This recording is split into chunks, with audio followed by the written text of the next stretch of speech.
అందరికీ నమస్కారం అండి. ఈరోజు స్క్విడ్ 1.5 కేజీ స్క్విడ్ని తీసుకున్నాము. దీన్ని ఏ విధంగా క్లీన్ చేయాలనేది మీకు చూపిస్తాను. ఫస్ట్ ఇలా ఉంది కదండి, ట్యూబ్ లాగా ఉన్నది, దాన్ని బాడీ పార్టు, ఇది హెడ్ పార్ట్ అనమాట. చూసారా, మధ్యలో గ్లాండ్ లాగా ఉంది బ్లాక్గా, అది ఇంక్ గ్లాండ్ అనేది అటాచ్ అయి ఉంటుంది.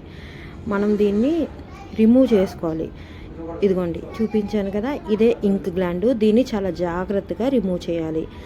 మాత్రం తేడా వచ్చినా ఇంక్ మొత్తం బాడీ మొత్తం స్ప్రెడ్ అయిపోద్ది. మనం మీట్ కూడా కొంచెం స్పాయిల్ అవుతుంది. చాలా జాగ్రత్తగా హ్యాండిల్ చేసి రిమూవ్ చేసుకుంటాం. ఇంకా ఈ మధ్యలో బోన్ ప్లాస్టిక్ లాగా ఉంది కదా, దీన్ని కార్టిలేజ్ అంటారు. దీన్ని ఈజీగా అయితే రిమూవ్ చేసుకోవచ్చు. దీన్ని పక్కన పెట్టేస్తున్నాను. అండ్ ఈ ట్యూబ్ లాగా ఉండేది కదా, ఇదైతే చాలా ఫేమస్ అండి మన జపాను, చైనా ఏరియాల్లో. మనమైతే చాలా తక్కువ, ఇంత సైజు ఉన్నవైతే ఈజీగా ఎక్స్పోర్ట్ అయితే చేసేస్తారు. నేను స్కిన్ అయితే చూడండి ఎంత చక్కగా పీల్ చేసేస్తున్నాను. చిన్నవైతే పీల్ చేయడానికి కష్టం, కానీ పెద్దవైతే పీల్ అయితే ఈజీగా చేసుకోవచ్చు.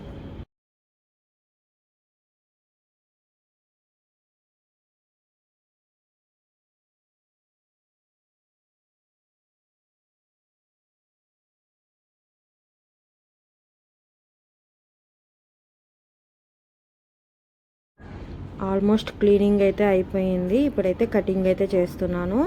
మధ్యలో నేను ఏ విధంగా పెట్టుకున్నాను ఆ విధంగా తీసి కట్ చేసుకుంటాము. అవి అయితే గొనాడ్స్ అని బ్లాక్ ఉన్నాయి కదా, అవి గొనాడ్స్. ఫుడ్ కానీ ఫికండిటీకి, అదే ఎగ్స్ లేయింగ్ కానీ అవన్నిటికీ యూజ్ అవుతుంది. ఫస్ట్ అయితే దాన్ని రిమూవ్ చేసుకోవాలి. ఇది రిమూవ్ చేసేటప్పుడు మనకి స్కమ్ లాగా కనిపిస్తుంటుంది.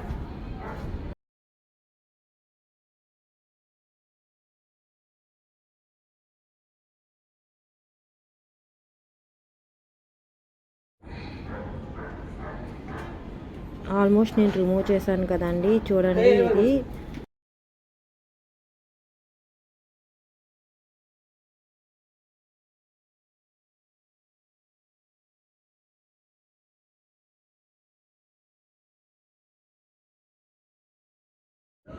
ఆల్మోస్ట్ కటింగ్ అయితే చేస్తానండి. అది మొత్తం క్లీన్ చేస్తాను లోపల పార్ట్ని. ఇప్పుడైతే కట్ చేసుకుంటాను.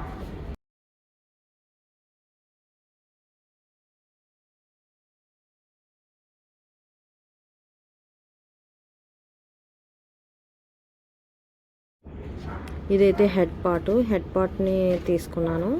ఈ హెడ్ పార్ట్ కూడా ఫస్ట్ అక్కడ డార్క్గా ఉంది కదా, దాన్ని అయితే మేము ఏ విధంగా పుష్ చేసి తీసేయాలి.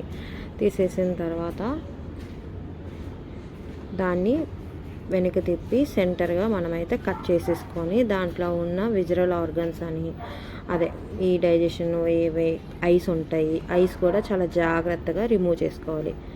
ఎలా రిమూవ్ చేస్తున్నానో ఒకసారి అయితే వాచ్ చేయండి.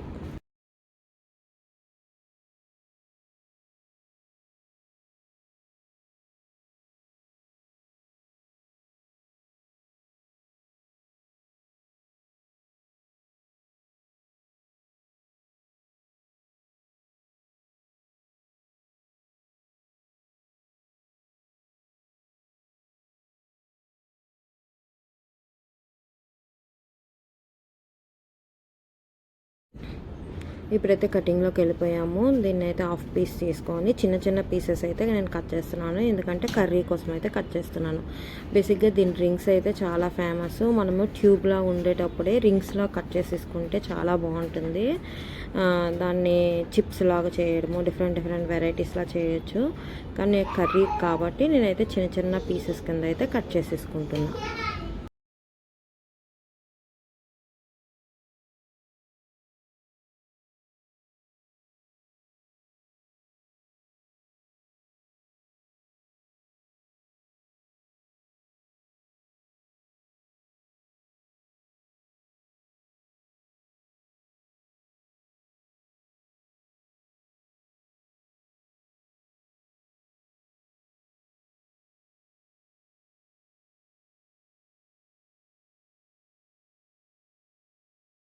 ఇలా కటింగ్ అయిపోయిన తర్వాత అయితే కొంచెం వేడి నీళ్ళతోనే అయితే వాష్ చేసుకోవాలి. ఎందుకనంటే ఏదైనా తొక్క ఉంటే అదైతే ఈజీగా పీల్ చేసుకోవచ్చు. ముందే ఎందుకు వేడి నీళ్ళలో పెట్టలేదు అని అంటే, మనము వేడి నీళ్ళలో పెట్టేటప్పుడు ఆర్గన్స్ అనేది కొన్ని డ్యామేజ్ అయిపోతుంది, ఇంక్ గ్లాండ్ అలాంటివి.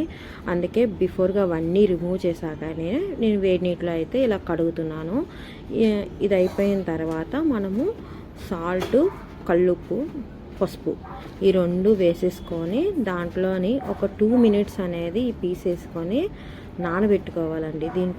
దీనివల్ల ఏమవుతుందనంటే మనం వండేటప్పుడు నీసు వాసన ఉండదు అండ్ స్టోరేజ్ కూడా బాగుంటుంది.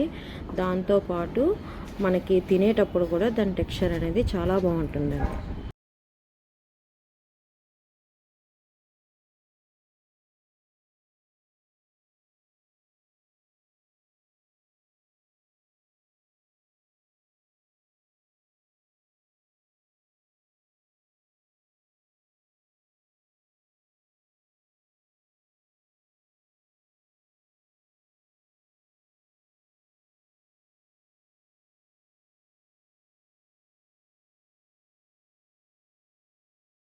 నేను ఇలా వాష్ చేసుకునడం కూడా పసుపులో, ఉప్పులో నానబెట్టిన తర్వాత కూడా 2 టైమ్స్ అయితే వాష్ చేసుకోవాలి.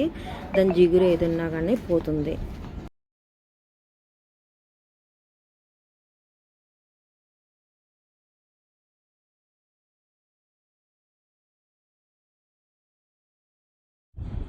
ఇప్పుడు వాషింగ్ అయితే అయిపోయింది. ఇక్కడ చూడండి, చిన్న టెంటకిల్ పాటు స్కిన్ అయితే మనం పీల్ చేయలేకపోయాము. ఇప్పుడు వేడి నీళ్ళు, పసుపు వేసాం కాబట్టి చాలా ఈజీగా అయితే పీల్ చేసుకోగలుగుతున్నాం.